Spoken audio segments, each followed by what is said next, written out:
Morphologie du divertissement est une étude du divertissement télévisuel. L'émission est prise comme un récit, avec une structure définie, selon les principes de l'analyse sémiotique de texte. Premièrement, structure narrative. Deuxièmement, schéma actantiel. Troisièmement, registre littéraire.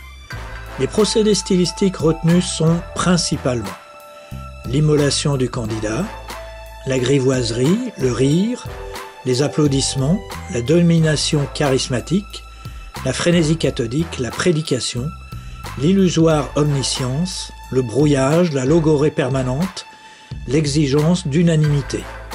Le divertissement télévisuel a un autre but, la diffusion et l'endoctrinement de l'idéologie libérale-libertaire qui entreprend de reconstruire le monde.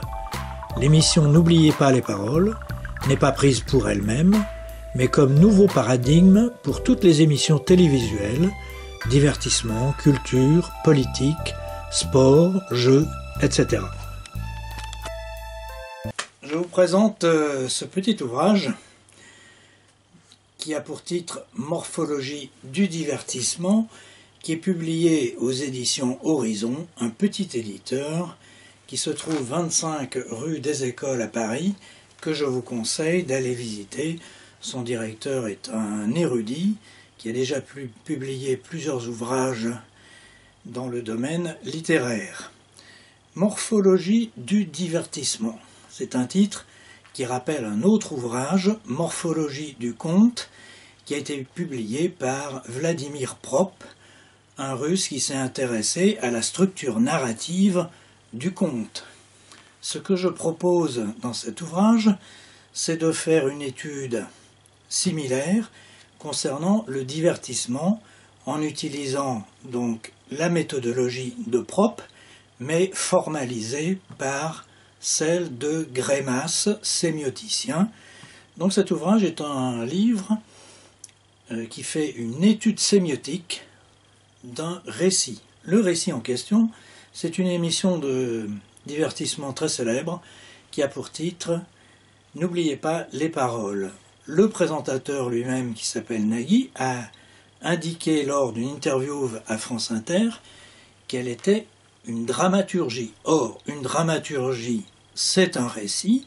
Par conséquent, l'étude sémiotique des textes s'applique parfaitement pour en faire une étude morphologique. Une étude sémiotique selon la méthodologie de Greimas met en évidence trois éléments. Premier élément, un schéma actantiel qui sert à définir les différents personnages, leur rôle, leurs fonctions dans le récit. Un deuxième élément est constitué par la structure narrative. La structure narrative raconte l'histoire du récit depuis le début jusqu'à la fin, et un troisième élément qui s'appelle le registre littéraire qui est constitué ou qui met en évidence les différents procédés stylistiques au cours de la narration. Cet ouvrage est aussi une thèse. La thèse qui est développée est la suivante. Elle est assez simple. Il s'agit d'expliquer que toutes les émissions télévisées aujourd'hui, que ce soit des émissions politiques, divertissement, des jeux, économiques, etc., toutes ces émissions ont comme paradigme le divertissement télévisé. C'est pourquoi, en prenant un divertissement, j'arrive à montrer assez facilement la structure de toutes les émissions télévisées aujourd'hui. Alors essayons d'examiner d'un peu plus près quelle est cette morphologie. D'abord le schéma actantiel qui met en place les personnages et les acteurs du divertissement. En fait, il y en a trois. Premièrement, le présentateur qui occupe tout l'espace sonore, puisqu'il parle pratiquement à 90 ou 95% du temps de l'émission. Ensuite, il y a un deuxième acteur, c'est le candidat, quand il s'agit d'un divertissement.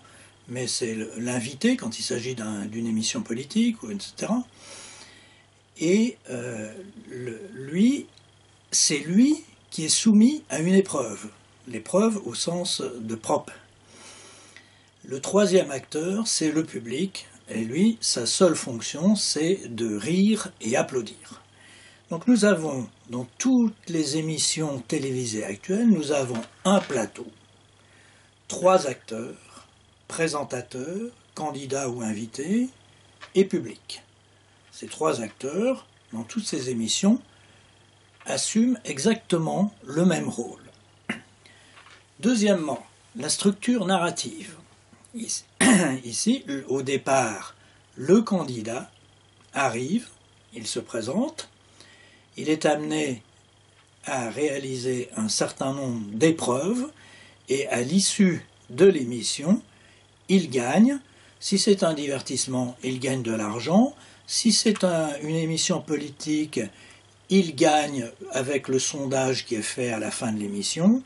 Si c'est une émission radiophonique, etc., nous avons toujours cette structure. Le troisième élément dans l'émission, c'est le registre littéraire. Le registre littéraire, comme je l'ai dit, est composé de différents procédés stylistiques qui servent à mettre en évidence la progression, la structure de la narration.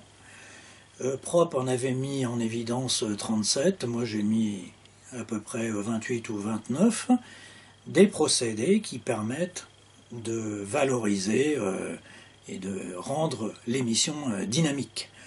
Alors, il y a la prédication, la grivoiserie, le rire, la logorée, la domination charismatique, etc. Voilà, tous les registres qui permettent de faire rebondir l'émission. En fait. Le divertissement télévisé, dans son expression, a un soubassement philosophique qui vient de 2 philosophes, Jacques Derrida pour la déconstruction et le post-structuralisme, Nelson Goodman pour le nominalisme radical. Avec ces philosophies, maintenant on s'en tient à des singularités, à l'exemple, aux marges, aux bords. La généralisation n'est plus possible, elle est même perverse, elle n'a pas de sens, et donc tout tient en un peut-être finalement, c'est-à-dire que les choses ne sont plus, le verbe être disparaît pour laisser la place au peut-être. Il n'y a que des peut-être, des possibles qui sont toujours présents, mais jamais d'affirmation forte. Alors, l'expression pratique de cette philosophie, c'est l'union entre l'ultralibéralisme et le libertarisme, pour donner une teinte humanitaire, humaniste, au système ultralibéral qui est fondamentalement anti-humaniste. Et donc le présentateur passe son temps à matiner son libéralisme de préceptes qui viennent du libertarisme pour donner une teinte acceptable et soucieuse de tolérance, de bien-être, etc. Donc le libéralisme libertaire, c'est cette thèse selon laquelle il faut paraître ouvert, humanitaire, progressiste dans tous les domaines, ceci dans un contexte ultra-libéral qui a pour caractéristique les inégalités s'accroissant sans cesse, les injustices, le malaise au travail, etc. Toutes les mauvaises nouvelles qu'on apprend tous les matins en ouvrant la radio. Je résume donc cet ouvrage, une étude morphologique du divertissement pour montrer que le divertissement est devenu le paradigme de toutes les émissions télévisées aujourd'hui. Deuxième thèse, le